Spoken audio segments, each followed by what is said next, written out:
بالله من الشيطان الرجيم بسم الله الرحمن الرحيم يا أيها الذين آمنوا صلوا عليه وسلموا تسليما اللهم صل على سيدنا ومولانا محمد وآله وسلم صلاة وسلام عليك يا رسول الله صلى الله عليه وآله وسلم.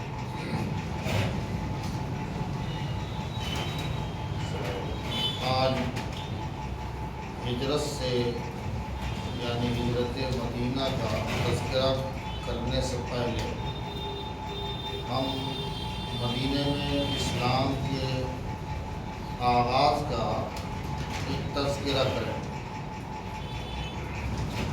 اسلام سے پہلے مکے اور اس کے آس پاس میں میلے لگتے تھے. ذی قعدہ کے شروع یعنی حج کے مہینہ سے پہلے والا مہینہ عید کے مہینے کے بعد اس کے شروع میں عکاظ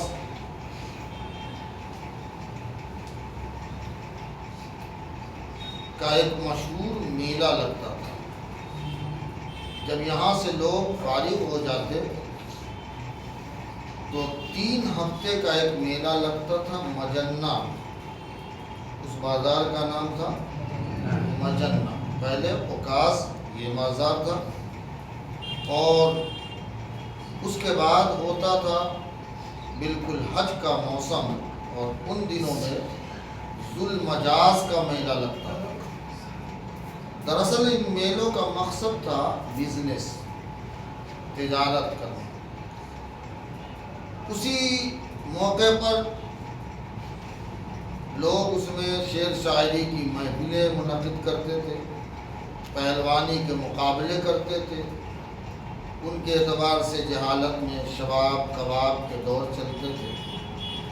اب ان میلوں میں دور دور سے لوگ شریک ہونے کے لیے آتے. پیغمبر نے ان میلوں کا گشت کرنا شروع کیا اور ہر قبیلے کے پڑاؤ میں جا کر پیغمبر اسلام کا پیغام سنانے لگے. اس زمانے کا واقعہ ہے کہ حضور کے ایک ساتھی بتاتے ہیں کہ میں نے اس وقت تک اسلام قبول نہیں کیا تھا. ذو المجاز کے بازار میں تھا تو میں نے دیکھا کہ ایک نوجوان 2 لال یمنی چادر میں اپنے آپ کو ملبوس کر کے گزر رہا اور بلند آواز سے کہہ رہا ہے ایھا الناس لا الہ الا اللہ تفلحوا. اے لوگو لا الہ الا اللہ کہو کامیاب ہو جاؤ گے. اس کی بات سننے کے لیے اس کے چاروں طرف لوگ جمع ہو رہے تھے. پھر میں نے دیکھا ایک آدمی پیچھے چل رہا تھا اور اس نے پتھر مار مار کر ان کی پنڈلیوں کو اور ٹکنوں کو خون آلود کر رکھا تھا اور وہ کہتا جاتا تھا اے لوگو یہ آدمی جھوٹا ہے, اس کی بات مت ماننا. میں نے پوچھا یہ ہے کون؟ لوگوں نے کہا یہ محمد نام کا ایک ہاشمی نوجوان ہے جو خود کو رسول بتاتا ہے اور اس کے پیچھے جو دوسرا شخص ہے جو اسے مار رہا ہے اور خون سے لہو لہان کر رہا ہے یہ عبد العزیٰ ہے یعنی ابو لہب ہے جو اس کا چچا ہے. میلوں میں جا کے پیغمبر تبلیغ کر رہے تھے اور منا کے قریب مدینے کے قبیلے کا خزرج کے کچھ لوگ آپ سے ملاقات کے لیے آئے. ان سے ملاقات ہو گئی. آپ نے ان کو بھی اسلام کی طرف دعوت دی. چونکہ مکے میں ان کا تجربہ ہو چکا تھا. یہودی کہتے تھے کہ تم لوگ اگر نہیں میری بات مانو گے تو ایک پیغمبر آنے والا ہے, ہم اس کے ساتھ وہ کر کے تمہاری ہوا نکال دیں گے. تو ڈراتے تھے. تو اس تجربے کے مطابق بات کو بڑی توجہ سے ان لوگوں نے سنا اور اس وقت جو ان کی تعداد تھی وہ اسی وقت حضور کے اس دعوت پر لبیک کہتے ہوئے سب کے سب مسلمان. اور یہاں ایک تاریخ میں آپ کو سمجھا دوں تاکہ آپ کو یہ بات اچھی طرح سمجھ میں آ جائے کہ مدینہ جس کو یثرب کہا جاتا تھا، قرآن میں یثرب لفظ آیا، مکے سے اتر جانب یہ تقریباً 450 سے 500 کلومیٹر کی دوری پر واقع ہے۔ یہاں یہودی قبیلے آباد تھے اور یہ 6 صدی قبل مسیح کی بات بتائی جاتی ہے، یعنی حضرت مسیح علیہ السلام کے 600 سال پہلے، جب عراق کے ایک بادشاہ بخت نصر نے، جو بہت بڑا ظالم بادشاہ تھا، فلسطین پر حملہ کیا اور بیت المقدس کو تاراج کر کے یہودیوں کو وہاں سے جلا وطن کر دیا، تو بعض قبیلے ان کے عرب کی طرف بھاگے تو خیبر میں، فتک میں اور یثرب میں، یہی مدینے آباد ہو۔ ایسے ہی 2 قبیلہ اور تھا جنہیں بعد میں انصار کہا جانے لگا، ان کا نام اوس اور خزرج تھا۔ یہ کہا جاتا ہے تقریباً حضرت مسیح علیہ السلام سے 120 سال پہلے جب یمن میں ایک مشہور سیلاب آیا تھا، اس کا ذکر قرآن میں بھی ہے، جسے سیل ارم کہا جاتا ہے، وہاں کے لوگ دوسرے ملکوں میں جا کر بسے، انہی میں سے 2 بھائی تھے، اوس اور خزرج۔ یہ دونوں بھائی اپنے خاندانوں کے ساتھ مدینے میں آ کر، یعنی یثرب میں آ کر بس گئے۔ ان کا کام یہاں مزدوری کرنا تھا، کاشتکاری کرنا تھا، اور اسی سے ان کا گزر بسر ہوتا تھا، یہی ذریعہ تھا ان کے معاش کا۔ ان کی آبادی بڑھی تو ان 2 کی وجہ سے یہ پورا قبیلہ آباد ہو گیا، قبیلہ اوس اور قبیلہ خزرج۔ اصل میں مزدور فراہم کرنے کا یہودیوں کا ذریعہ تھا۔ اوس اور خزرج جو تھا، اس سے مزدوری کراتے تھے یہ لوگ۔ اس کے علاوہ سودی کاروبار ان کا، یہ آج کا نہیں ہے، ان کا یہ بہت پرانا کاروبار ہے سود کا۔ تو سود کا کاروبار انہی کے درمیان پھیلا ہوا، اور یہ کیا کرتے؟ ہوشیار قوم ان دونوں کو لڑاتے اور لڑا کے پھر سود پر سب کچھ دیتے، اور پھر آرام سے بیٹھے بیٹھے کمائی کرتے۔ اور وہی جو آپ کو میں نے بتایا کہ یہودی اس معاملے میں مضبوط تو تھے، کاروبار کے اعتبار سے، بزنس کے اعتبار سے، مگر تعداد کے اعتبار سے تو وہ کمزور تھے، اور ایسے لڑنے کے تعلق سے یہ آگے آنے والے کسی صورت میں نہیں۔ تو جب کبھی جھگڑا ہوتا تو یہودی ان کو دھمکاتے، تو وہ آخری پیغمبر آنے والا ہے، وہ نبی پیدا ہوگا نا، تو ہم ان کے ساتھ ہو کر تم سے لڑیں گے، اور قوم عاد جیسے برباد ہوئی، قوم ارم جیسے برباد ہوئی، ہم تمہیں اسی طرح مٹا کے رکھ دیں۔ یہ لوگ ڈر جاتے ہیں۔ پیغمبر کے اعلان نبوت کے 11ویں سال اوس اور خزرج کے لوگوں کو پیغمبر کا پیغام ملا۔ یہ لوگ عمرہ کی غرض سے مدینہ سے مکہ آئے، تو انہوں نے آپ کو دیکھا اور آپ کی باتیں سنی، تو وہ خیالات جاگ اٹھے جو ان کو یہودیوں نے پہلے سے ساری باتیں سمجھا رکھی تھی۔ ایک دوسرے سے کہا یہ تو وہی نبی معلوم ہوتے ہیں جن کا یہودی ہم سے تذکرہ کرتے تھے۔ اسی وقت فوری طور پر 6 آدمی نے اسلام قبول کر لیا۔ اگلے سال یثرب سے لوگ زیارت کعبہ کے لیے جب آئے تو وہاں کے مسلمانوں کی تعداد 12 ہو چکی تھی، جس میں سے 10 ایک قبیلے کے تھے اور 2 ایک قبیلے کے، 10۔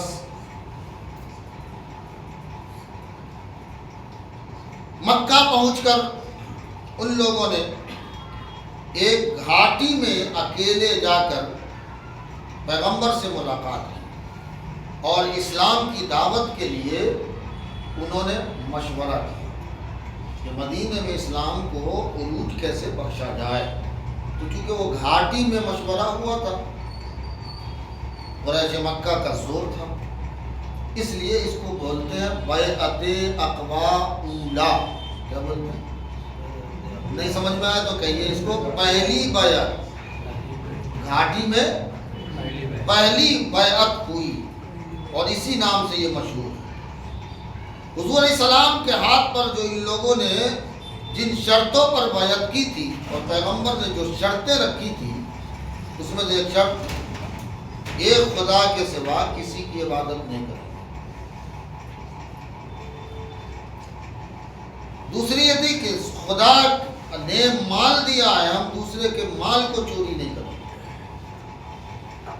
زنا نہیں کریں گے، اپنی اولاد کو قتل نہیں کریں گے، کسی پر کوئی جھوٹی تہمت نہیں لگائیں گے، الزام تراشی نہیں کریں گے، اور نیک کاموں میں پیغمبر کی کسی حال میں بھی ہم نافرمانی نہیں کریں.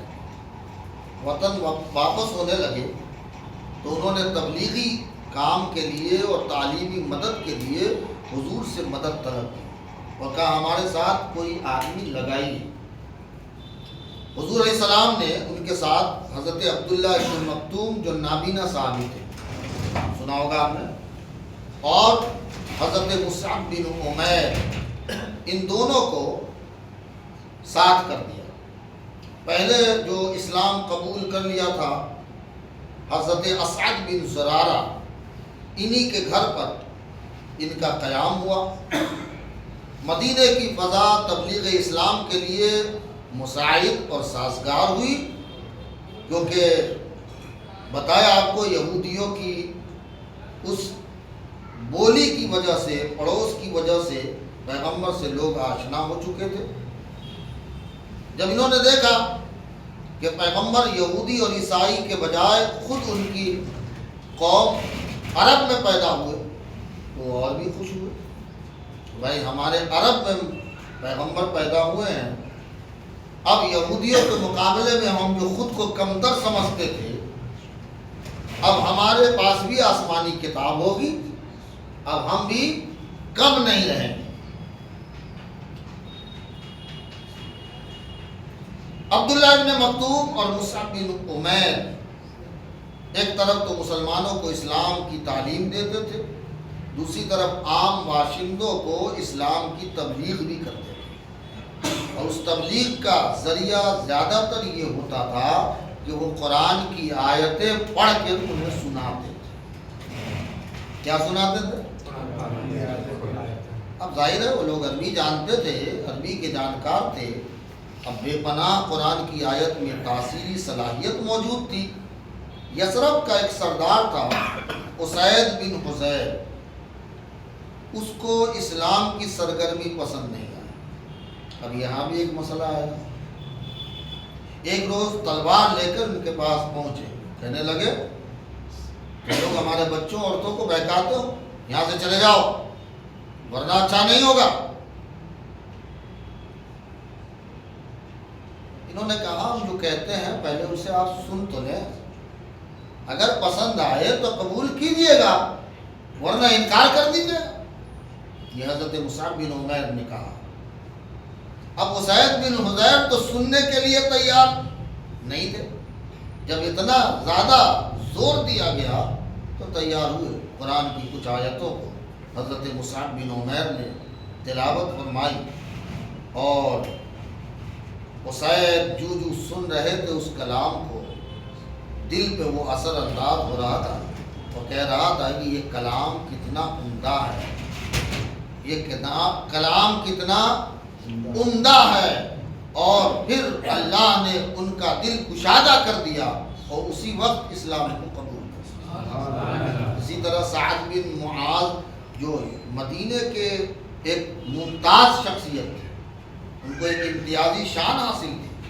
جب ان کو معلوم ہوا کہ اسید بن حضیر نے اسلام قبول کیا، غصے میں حضرت مصعب بن عمیر کے پاس پہنچے اور مصعب نے ان سے بھی وہی درخواست کی کہ ہمارے پاس کوئی دوسرا اسلحہ تو موجود ہے ہی نہیں، ہمارے پاس اسلحہ قرآن ہے. کہا سنائیے. سنایا. سعد بن معاذ پہ بھی اس کا اثر ہوا اور وہ اسی وقت حلقہ بگوش اسلام ہوئے. ان کا قبیلہ بنی اشعل بھی اپنے سردار کا ساتھ دیتے ہوئے، اس وقت میں قبیلے سرداروں کے ماتحت چلتے تھے. جو سردار ہو وہی پورا قبیلہ. ابھی نہیں ہے نا. وہ زمانہ تھا کہ بادشاہ جس دین پر ہوگا پوری رعایا اسی دین پر ہوگی. تو سب کے سب اسلام میں داخل ہو گئے. اب ظاہر ہے کہ یہودیوں کے علاوہ یثرب اور مدینے کی میکسیمم آبادی مسلمان تھی. مکے میں مسلمان کی آبادی منیمم تھی. اب یہاں کیا ہو گئی؟ اب میکسیمم ہو گئی. اکثریت مسلمانوں کی ہو گئی. وہاں اقلیت میں تھے. تیسرے سال جب حج کا موسم آیا، مدینے سے تقریباً 75 لوگ مسلمان ہو کر پیغمبر صلی اللہ علیہ وسلم سے ملنے کے لیے مکہ تشریف لائے اور پیغمبر سے مشورہ کے لیے آئے. ان میں 72 مرد تھے اور 2 عورتیں تھیں. کل 75 لوگ تھے. زائرین کعبہ کے ساتھ قافلے میں ساتھ آئے تھے. انہی کے ساتھ منی میں قیام کیا تھا. خفیہ طور پر اسلام کو پیغام دیا تھا. طے شدہ پروگرام کے مطابق رات کو پھر گھاٹی میں، وہ پہلا تھا اب یہ دوسرا ہے، دوسرے سال پھر گھاٹی میں مشورے کے لیے ملاقات ہوئی. اسی نسبت سے اس بیعت کو بیعت عقبہ ثانیہ کہتے ہیں. گھاٹی میں دوسری بیعت. کون سی بیعت؟ دوسری بیعت. ہاں، آپ نے عام طور سے تو ایک ہی بیعت سنا ہوگا نا، بیعت رضوان. یاد ہو تو ایک پیڑ کے نیچے پیغمبر نے بیعت کی تھی، وہ ایک ہی سنا ہوگا نا. یہ عام طور سے سنے نہیں ہو. یہ دونوں بیعت شروع اسلام میں، ابتدائی اسلام میں لی گئی تھی. اور ظاہر ہے حضور علیہ السلام سے انہوں نے مدینے کے تعلق سے بہت ساری گفتگو فرمائی. انہوں نے بتایا کہ ہمارے یہاں قبیلوں میں بادشاہ کے انتخاب پر اختلاف پیدا ہو گیا. ایک سردار ہے جو زرگر ہے، عبداللہ ابن ابی اس کا نام ہے. اس کے سر کا نام لیا ہے تاکہ سرداری کا تاج بنایا جائے. کیا کیا جائے؟ ہاں. مگر یثرب کے سرداروں کی اکثریت اس کو بادشاہ بنانے پر متفق نہیں. انہوں نے بتایا کہ ان کے حالات جب یثرب کے باشندوں کی ایک معقول تعداد مسلمان کی ہو چکی ہے، اگر آپ ہجرت کر کے مدینہ چلیں تو وہاں کے لوگ اس کے بجائے آپ چونکہ پیغمبر بھی ہیں، آپ کو وہاں کا بادشاہ بنا دیا جائے اور آپ کے انتخاب پر لوگ راضی بھی ہو جائیں گے، کیونکہ آپ تو صرف بادشاہ نہیں نا، آپ تو پیغمبر بھی ہیں اور آپ کے والد گرامی بھی مدینے کے پاس مدفون ہے، دفن ہے ان کا. یہ ایک نازک سوال تھا کیونکہ محمد عربی صلی اللہ علیہ وسلم ساری تکلیفوں کے باوجود آپ تو قریش کے بھی فرد تھے نا، خاندان قریش کے بھی ایک آدمی تھے نا. قریش سے تعلق توڑ لینا آسان نہیں تھا. آپ پہلے پڑھ چکے ہیں کہ آپ کا مکے سے نکل جانا اور سفر طائف میں جانا اور واپس پھر آنا کتنا مشکل کام تھا. اب یہاں ظاہر ہے کہ قبائلی طور میں ایک قبیلے کو چھوڑنا اور وہاں پھر اس قبیلے کو چھوڑ کے نکلنا، دستبردار ہونا، گویا کہ اپنا معاش اور اپنا ذریعہ معاش، اپنے اعوان و انصار اور مددگار سب کو کھونا تھا. آپ نے یثرب یعنی مدینے کے لوگوں سے کہا کہ کیا آپ لوگ میرے ساتھ بیعت النساء کرنے پر تیار ہیں؟ یہ کون سی بیعت بول رہے ہیں؟ بیعت النساء. دیکھیں نساء کا اصل معنی ہوتا ہے عورتیں، لیکن یہاں بیعت النساء کا مطلب یہ تھا کہ اس بات کا عہد کیا جائے کہ بیعت والے کی حفاظت اپنے بچوں اور عورتوں کی طرح کریں۔ کیا کریں؟ جس طرح ہم اپنے بچوں کی، اپنی عورتوں کی حفاظت کرتے ہیں، اس بیعت میں جو لوگ شامل ہوں گے ایسے ہی ان کی بھی ہم حفاظت کریں گے۔ برہ بن معرور نے نمائندگی کرتے ہوئے کہا، اے خدا کے پیغمبر، قسم ہے اس ذات کی جس نے آپ کو حق کے ساتھ بھیجا ہے، ہم عہد کرتے ہیں کہ جس طرح ہم اپنے بیوی بچوں کی حفاظت اور حمایت کرتے ہیں اسی طرح ہم آپ کی بھی حمایت کریں گے۔ ہم لوگ میدان جنگ کے شاہ سوار ہیں۔ مدینے کے لوگ بیعت پر تیار ہو چکے تھے۔ ابو الہیثم بن تیہان نے آگے بڑھ کے کہا، اے خدا کے رسول، آپ سے تعلق کے بعد یثرب کے یہودیوں سے ہمارے تعلقات اب بگڑے ہیں۔ جب آپ سے ہم تعلق قائم کریں گے تو ان کے تعلقات جو ہمارے ہیں وہ کیا ہو جائیں گے؟ ٹوٹ جائیں گے۔ ایسا نہ ہو کہ آپ کسی وقت پھر مکہ لوٹ جائیں اور ہم کو تنہا چھوڑ دیں، تو ہم تو بے یار و مددگار ہو جائیں گے نا۔ حضور علیہ السلام نے جو تاریخی جملے کہے ہیں وہ واقعی سونے کے روشنائی سے لکھنے کے قابل ہے۔ پیغمبر نے فرمایا، ایسا کبھی نہیں ہو سکتا، تمہارا خون میرا خون۔ پیغمبر نے فرمایا، تمہارا خون میرا خون، تم میرے ہو میں تمہارا ہوں، تمہاری اور میری صلح اور جنگ ایک ہے۔ اس کے بعد لوگوں نے بیعت شروع کر دی۔ بیعت کے درمیان عباس بن عبادہ رضی اللہ عنہ، انہوں نے کہا، اے گروہ خزرج، سمجھ لو کہ تم کس چیز پر بیعت کر رہے ہو۔ یہ عرب اور عجم دونوں کے خلاف اعلان جنگ پر بیعت ہے۔ سب نے کہا، ہاں ہم اسی پر بیعت کر رہے ہیں، ہمارا جان مال سب اللہ اس کے رسول کے لیے ہے۔ یہ کوئی چھوٹی بات نہیں تھی۔ اس کے بعد آپ نے ان مسلمانوں کو اور ان میں سے 12 لوگوں کو نقیب بنایا، یعنی ان میں کے 12 لوگوں کو آپ نے سردار کی حیثیت سے چنا اور ارشاد فرمایا، انتم کفلاء علی قومکم، تم ان مسلمانوں پر نگران کفیل ہو۔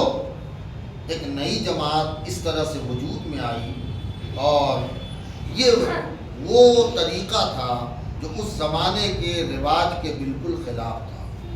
جماعت کی بنیاد خاندانی اور قبائلی تعلقات پر نہیں تھا، بلکہ عقیدہ پر اور عمل پر کیا گیا تھا۔ اسی نسبت سے اس کا نام امت مسلمہ تھا۔ کیا تھا؟ امت مسلمہ رکھا گیا۔ یہ اقبا، یہ گھاٹی جہاں پیغمبر نے متواتر 2 سال یثرب یعنی مدینے کے مسلمانوں سے بیعت لی، اور اپنی سابقہ شکل میں اگرچہ آج وہ گھاٹی موجود نہیں ہے، البتہ وہاں ایک مسجد ہے جو ابھی بھی بطور نشان باقی ہے۔ حکومت نے اسے مسجد بنا دیا۔ اب مسلمانوں کی زبان میں 2 اصطلاحیں قائم ہوئی۔ اب ایک اصطلاح قائم ہوئی انصار۔ کیا قائم ہو؟ انصار۔ اور دوسری اصطلاح قائم ہوئی مہاجر۔ جو آپ مہاجر و انصار سنتے ہیں نا، ہاں یہ اصطلاح مسلمانوں میں قائم ہوئی۔ انصار سے مراد مدینے کے باشندہ مسلمان تھے، اور مہاجر سے مراد مکے کے مسلمان۔ لیکن یاد رکھیے گا، شروع میں انصار سے مراد سارے مسلمان مدینے کے نہیں تھے، یہ بعد میں ہوا۔ شروع میں وہی لوگ تھے جو 2 سال حضور سے بیعت لی۔ شروع میں وہی لوگ انصار کہلا رہے تھے جو لوگوں نے حضور سے 2 سال میں اس گھاٹی میں بیعت لی، اسی کو انصار کہتے تھے۔ بعد میں پھر یہ اصطلاح اور ٹرم بدلی، اور جتنے مدینے کے لوگ تھے سب کو کیا کہا جانے لگا؟ انصار کہا۔ اچھا ایک بات اور کہہ دوں آپ کو، یہ وہ نام ہے، یہ وہ ہاں ہم نے بہت لوگ یہ سمجھتے ہیں، ہمارے ایک دوست کہتے تھے کہ ہمارا ذکر تو قرآن میں آیا، ہم انصاری لوگ، ہاں ذرا اس کو سمجھ لیں، انصار اور انصاری، ہاں دونوں میں فرق ہے۔ یاد رکھیے گا یہ انصار وہ نام ہے، یہ وہ بابرکت نام ہے، متبرک نام ہے کہ اللہ نے خود وحی کے ذریعے ان کا نام رکھا۔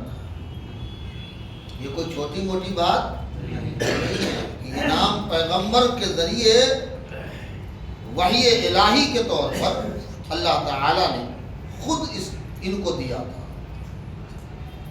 اب ظاہر ہے کہ اگلی صبح بیعت کے صبح کو یہ لوگ مکہ کے لیے روانہ ہو گئے۔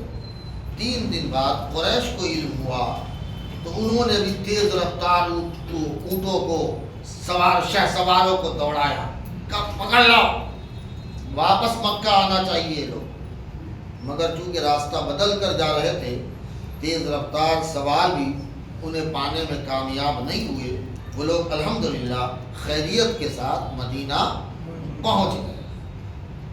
اب حضور علیہ السلام نے ہجرت کے فیصلے کے مطابق مکے کے مسلمانوں سے کہہ دیا کہ وہ مکہ چھوڑ کر مدینہ چلے جائیں اور وہاں اپنی قوت کو مجتمع کریں، اپنی قوت وہاں اکٹھا کریں۔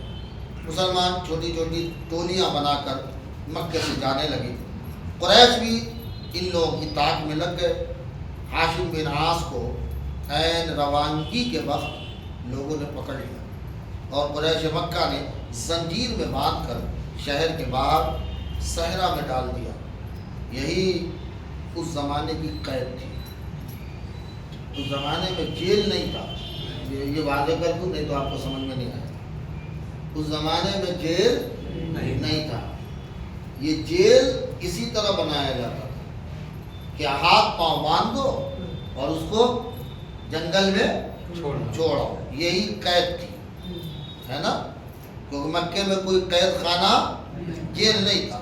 عرب میں جو پہلا جیل بنا ہے وہ حضور علیہ السلام کی ظاہری وفات کے بعد کوفہ میں بنا تھا۔ کہاں بنا تھا؟ ہاں یہ پہلا جیل تھا، ورنہ اس سے پہلے 4 دیواری والا کوئی جیل ہوتا ہی نہیں تھا۔ اسی طرح سے لوگوں کو قید کیا جاتا تھا۔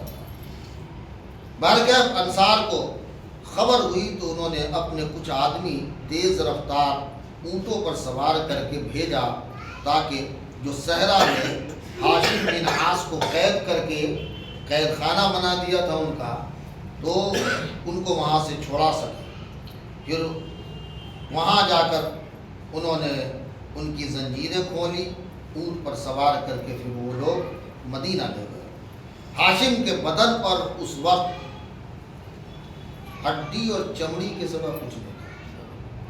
اب ذرا سوچئے کہ کتنی مشقتوں سے ایمان کی حفاظت کی ہمارے اسلاف۔ ایک مالدار مسلمان جنہیں بنو جاش کہا جاتا ہے، ان کے بارے میں جیسے ہی معلوم ہوا تو وہ یثرب چلے گئے اور ابو سفیان سے ان کے بہت بڑے مکان پر ابو سفیان نے قبضہ کر لیا۔ دوسرے مالدار مسلمان جو صہیب بن سنان رومی تھے، ان کے نام سے مشہور تھے، ان کو قریش کے لوگوں نے پکڑا اور کہا، صہیب جب تم مکہ آئے تھے تو تمہارے پاس کیا تھا؟ مکہ آئے تو تم فقیر تھے، اس شہر میں تم نے بزنس کیا، سوداگری کی اور تم یہاں مالدار ہو گئے، اور جو دولت تم نے یہاں جمع کی ہے ہم تمہیں اس کو لے کے جانے کسی حال میں نہیں دیں گے۔ صہیب نے کہا، یہ ساری دولت لے لے، ہمیں اللہ اس کے پیغمبر سے بڑی کوئی دولت نہیں، یہ کوئی آسان کام نہیں ہے۔ اتنی بڑی بڑی قربانیاں دی ہیں صحابہ نے دین کو بچانے کے لیے، خالی ہاتھ وہ مدینہ گئے، یثرب گئے۔ اس طرح بالآخر مکہ مسلمانوں سے خالی ہو گیا۔ اب صرف پیغمبر صلی اللہ علیہ وسلم اور آپ کے 2 قریبی ساتھی حضرت ابوبکر اور حضرت مولائے کائنات علی باقی رہ گئے، یا پھر وہ کچھ لوگ تھے جو بڑے کمزور تھے، نادار تھے اور مسلمان جو قرآن کے الفاظ میں وہ دعائیں کرتے تھے، ربنا اخرجنا من هذه القرية الظالم اهلها، اے اللہ اس ظالم لوگوں سے، اس ظالم علاقے سے، اس ظالم شہر سے ہمیں تو نکال دے، یہاں کے رہنے والوں سے ہمیں تو نکال دے۔ یہ وہ نادار مسلمان تھے جو کچھ نہیں تھے، نہ وہ جا سکتے تھے اور نہ ہی وہ یہاں کچھ اپنے لیے کر سکتے تھے، ایسے لوگ تھے۔ بہرکیف یہ وہ بات تھی۔ اب مدینے کی طرف ہجرت ہوئی۔ اب مدینے کی ہجرت کا وہ ذکر تو عام طور پہ آپ سنتے ہیں کہ حضور کے گھر کو کاشان نبوت کو گھیر لیا لوگوں نے کہ بھائی کچھ بھی ہو ہمیں محمد کو یہاں سے نکلنے نہیں دینا۔ مجھے آپ کو وہ بتانے کی ضرورت یہاں محسوس نہیں کرتا ہوں میں کہ اس کی تفصیل میں آپ سے کروں اور اس تفصیل کا تذکرہ کروں، اور اس کی ضرورت بھی یہاں ہم نہیں سمجھتے کہ وہ اس کی ضرورت ہے۔ یہاں ایک بات ہمیں کرنی ہے، اور وہ بات یہ کرنی ہے کہ آج تھوڑا سا حصہ ہم یہ دیکھتے ہیں کہ اب تک جو ہم نے سنا ہے، اب تک جو ہم نے مطالعہ کیا ہے، اس مطالعے کی روشنی میں ان باتوں کو سننے کے بعد کیا کچھ باتیں ہمارے ذہن نشیں ہے یا نہیں، ہم اس کا تجزیہ کرتے ہیں۔ میں آپ سے کوئی سوال نہیں کروں گا، میں صرف یاد دلا دوں گا، بس اتنا ہی کام ہے ہمارا آج۔ تو تھوڑی دیر کے لیے ہم ان باتوں کو تھوڑا یاد کرتے ہیں۔ ہم نے آپ سے کہا تھا کہ حضور علیہ الصلوۃ والسلام گوشہ نشینی اختیار کرنے لگے، اور جس گوشہ نشینی کے لیے آپ نے جگہ کا انتخاب کیا وہ ایک پہاڑی، اور اس پہاڑی کے اندر ایک غار تھا۔ اس غار کا نام کیا تھا؟ یاد ہے آپ کو؟ کوئی ٹینشن نہیں، اچھی بات ہے۔ وحی الہی کا آغاز ہوا، پیغمبر پر پہلی وحی نازل ہوئی۔ کیا آیت تھی؟ ہاں پڑھیے، اقرأ بسم ربک الذی خلق۔ خاموشی سے پوشیدہ طور پر کتنے سال مسلمانوں نے آپس میں ایک دوسرے کو تبلیغ کیا؟ وہ صرف یاد کیجیے، آپ سے سوال نہیں ہے، یہ صرف یاد کرنے کا ہے۔ پہلے ایمان لانے والے لوگ کون کون تھے؟ خدیجہ، حضرت علی، زید بن حارث، حضرت ابو بکر، حضرت عثمان ابن عفان، زبیر ابن عوام، عبد الرحمن ابن عوف، سعد ابن ابی وقاص، طلحہ بن عبید اللہ اور حضرت خدیجہ۔ یہ کل 9 لوگ تھے۔ خدیجہ کو ہٹا دے تو 8 اور خدیجہ کو لے تو 9۔ یہ سب سے پہلے مسلمان کون؟ سب سے قرآن نے کہا والسابقون الاولون، یہ سب سے پہلے مسلمان ہونے والے لوگ۔ اس کے بعد پھر حضرت عمر کی بہن خطاب کی بیٹی جن کا نام فاطمہ تھا، پھر حضرت صہیب رومی، پھر عمرو بن ابسہ، یاد ہو کہ وہ مدینے سے دور رہتے تھے، پھر حضرت ابو ذر غفاری رضی اللہ تعالیٰ، اور پھر اس کے بعد جو پہلا شہید راہ محبت ہوا وہ حضرت حارث بن خدیجہ، حضرت خدیجہ کے دوسرے شوہر سے بیٹا تھے، اور ان کی شہادت ہوئی۔ یہ سب نبوت کا پہلا سال تھا، بعثت کا پہلا سال تھا۔ پیغمبر صلی اللہ علیہ وآلہ وسلم کی تلاش کے لیے اور آپ کی جستجو کے لیے، آپ کو سمجھنے کے لیے حضرت ابو ذر غفاری نے حضور کی بارگاہ میں کس کو بھیجا تھا؟ اپنے بھائی کو۔ چلے گا، نام یاد نہیں چلے گا۔ حضرت انیس اپنے بھائی کو، پھر وہ خود تشریف لائے، تفتیش کیا، مسلمان ہوئے۔ حضور نے حکم دیا آپ جائیں اپنے قبیلے میں خود اسلام پھیلائیں۔ پہلے بھائی کو مسلمان بنایا، پھر ماں کو، پھر تقریباً ان کے قبیلے کے 50% لوگ، 50% لوگ الحمدللہ ان کی محنت سے حلقہ بگوش اسلام۔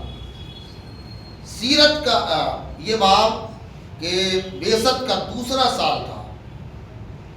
سیرت ابن اسحاق کے مطابق پیغمبر نے جو 3 سالہ خاموشی سے اسلام کی تبلیغ کی، اور سورہ مدثر میں اللہ نے حکم دیا کہ اب آپ پر لازم ہے کہ آپ مشرکین مکہ کی طرف سے جو سخت مخالفت ہونے لگی ہے اب اس سے اعراض کیجیے۔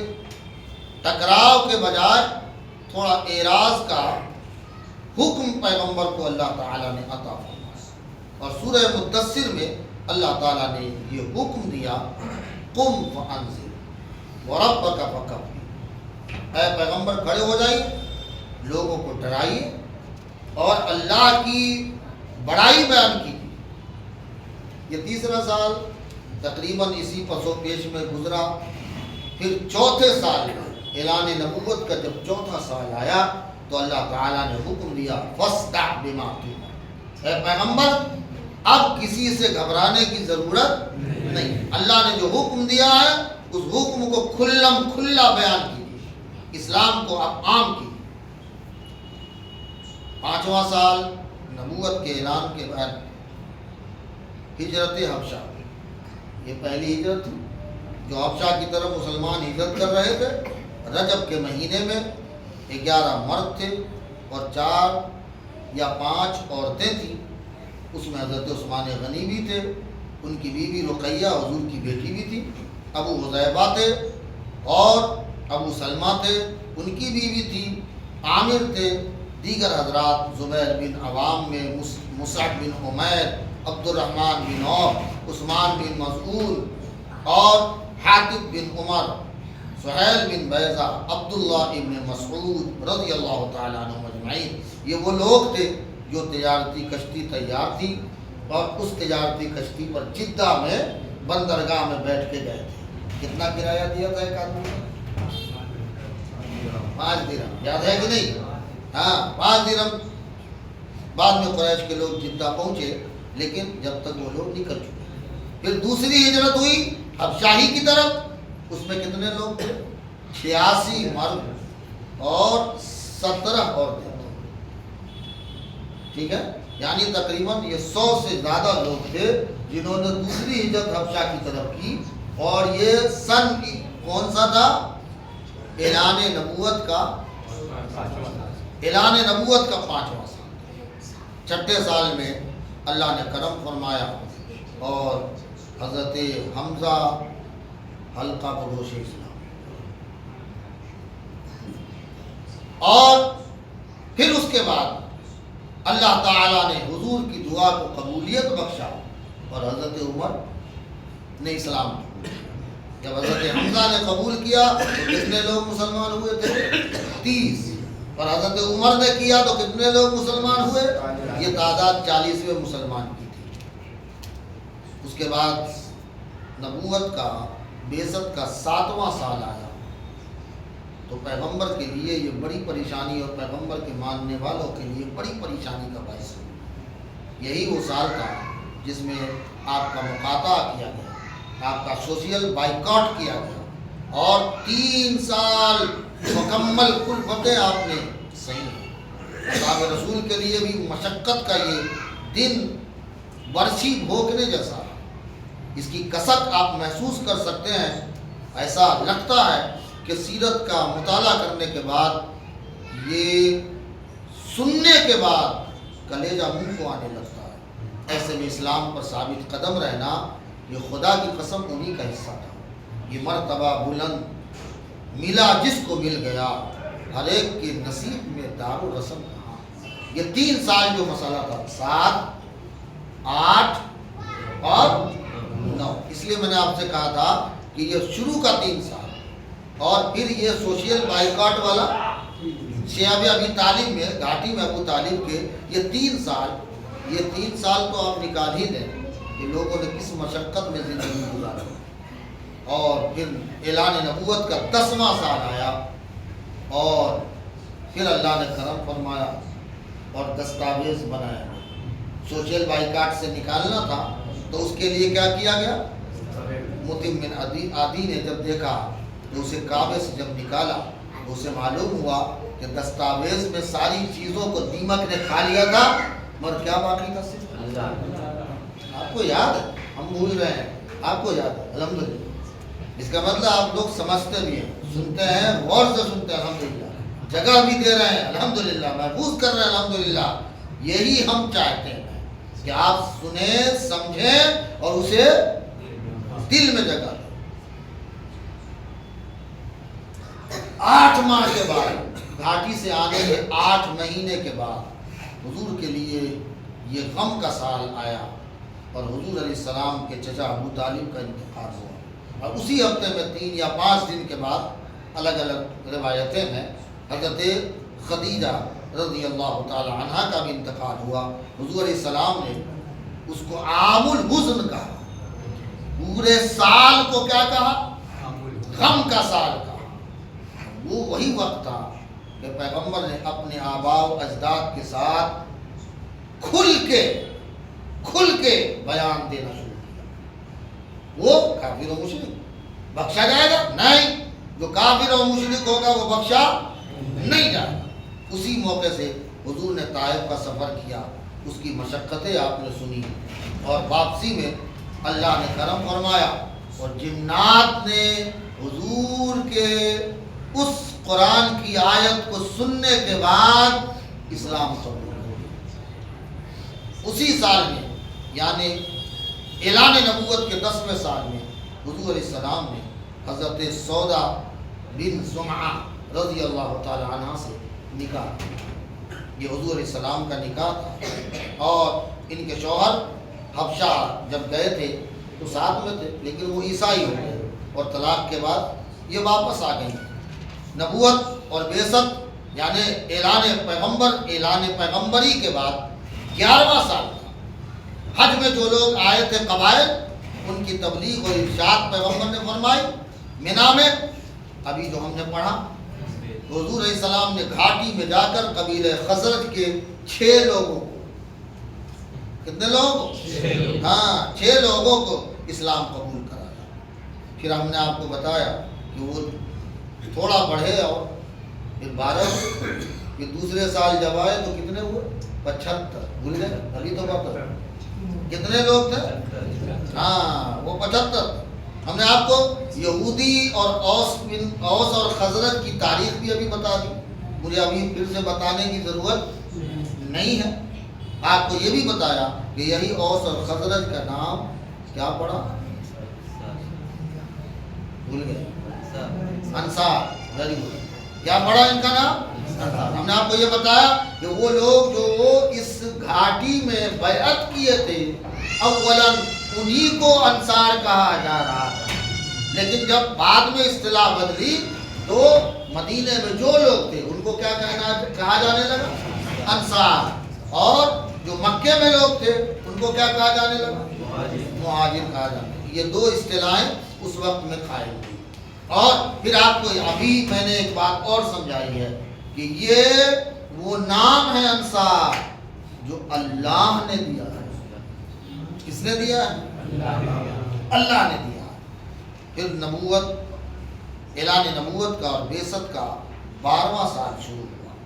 مینا کی گھاٹی میں وہ 12 لوگ جو مشرف باسلام ہوئے تھے، حضور پر کے ہاتھ پر بیعت کی تھی، اس کا مؤلف پیغمبر نے بنا کر کے 2 آدمی کو بھیجا، ایک مصعب بن عمیر کو اور ایک عبداللہ بن مکتوم کو۔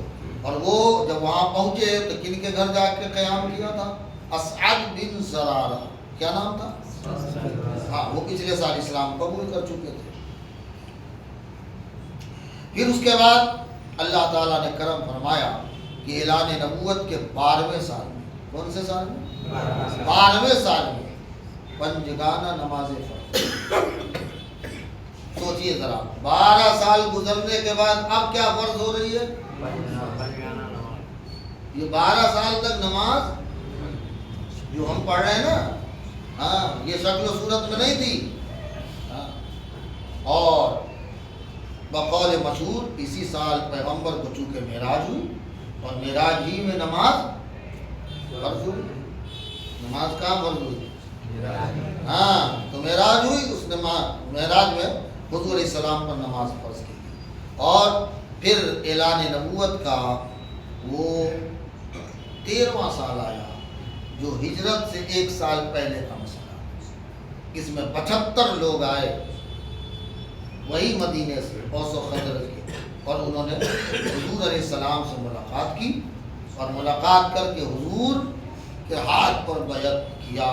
اور وہ لوگ پھر واپس گئے اور ان کے ساتھ جو معاہدہ پیغمبر کا ہوا ابھی جسٹ آپ کو بیان کیا، وہ معاہدہ پیغمبر صلی اللہ علیہ وآلہ وسلم نے کیا اور ارشاد فرمایا کہ تم میں ہوں اور میں تم ہوں، تمہارا خون میرا خون ہے، میرا جینا تمہارا جینا ہے، تمہارا مرنا ہمارا مرنا ہے، تمہارا دشمن میرا دشمن ہے، تمہارا دوست میرا دوست. اور پھر حضور علیہ السلام نے ان میں سے 12 کو نقیب بنایا. کیا بنایا؟ نقیب بنایا، جس میں سے 9 قبیلہ خزرج سے تھے اور 3 قبیلہ اوس سے. 9 خزرج سے اور 3 قبیلہ اوس سے. سیرت نگاروں نے ان کے نام بھی لکھے ہیں. یہاں نام کی ضرورت میں محسوس نہیں کرتا ہوں، اس لیے توجہ کی ضرورت یہاں آپ کو نہیں. 8 ربیع الاول 20 دسمبر 622 عیسوی کو پیغمبر صلی اللہ علیہ وسلم قبا میں داخل ہوئے. یہ مبارک تاریخ اسلام کے عروج و ارتقاء کا اصل سبب ہے.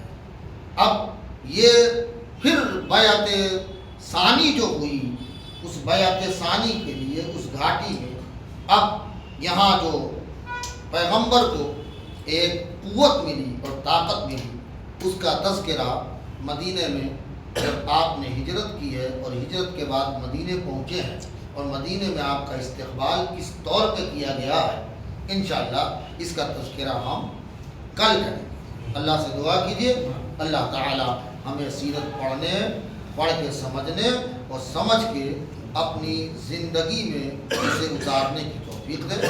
آمین بجاہ سید المرسلین وآخر دعوانا ان الحمد للہ رب العالمین. السلام علیکم ورحمۃ اللہ وبرکاتہ.